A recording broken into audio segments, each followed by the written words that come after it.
Thank you, Mr Speaker. To the Minister for Workplace Relations and Safety, does she agree with the New Zealand Council of Trade Unions that this is the most anti-worker government that we've seen in decades? If not, why not? The Honourable Brooke Velden. Mr Speaker, no, I don't agree with that statement, because I believe, in fact, the most anti-worker government we've seen in decades is the previous government. It was the previous government that ordered vaccine mandates for workers. Never before have we seen the rights of workers across this country be eroded so swiftly. Not only did this erode workers' freedom of choice and bodily autonomy, so many people were forced out of their jobs because the government refused to look at other options like rat tests. Rather than listen to those affected workers, the previous government pushed them to the margins of society. The previous government's legislative overreach led to ostracism and division that have hugely impacted our civil society and had a negative impact on the employment and earnings of Kiwi individuals. Good. This government is delivering for all workers, including the over 85% who are not union members. Supplementary. Does she think that abolishing fair pay agreements, bringing back fire at will, ordering mass public sector layoffs and cutting back increases to the minimum wage is taking New Zealand workers forwards or backwards? Mr Speaker, we need a labour market that works for business, because when it works for business, it works for workers. We need to have business confidence built back, which we knew crashed under the previous government. When we have confidence of business, we will have more and better jobs for other Kiwis in our country. Supplementary. How can she expect New Zealanders to believe this government isn't anti-worker when she has proposed removing basic rights and protections for workers by reclassifying employees as contractors and failing to save thousands of jobs in meatworks and constructions up and down the country? Mr Speaker, that's not what we've done.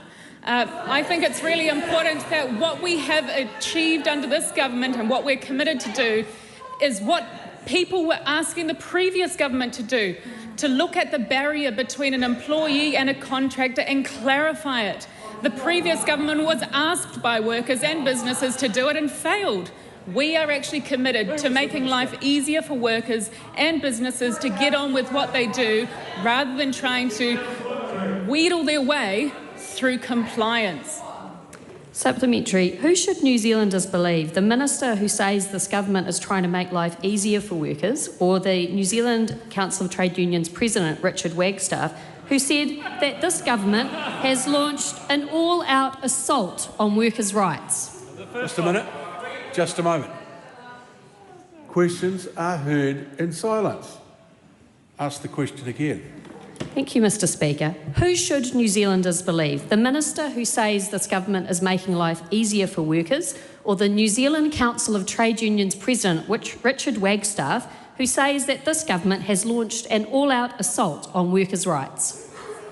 Mr Speaker, they should believe this government.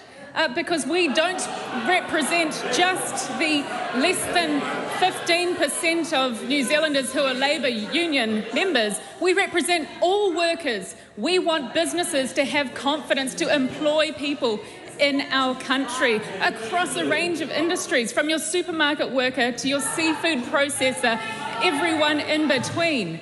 We care about having the cost of living decrease by getting our inflationary pressure under control, so more people have more of their own money in their own back pockets.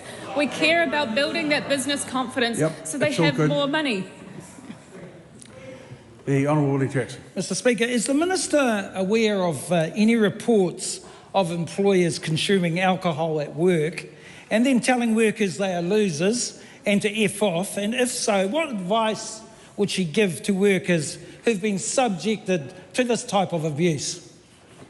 Mr Speaker, I see lots of reports all the time on various sectors of our economy. However, I would just suggest that I think it's very important that we respect all workers in New Zealand, everybody who gets up every day, who contributes to our economy and is hard working. You know, they have my backing.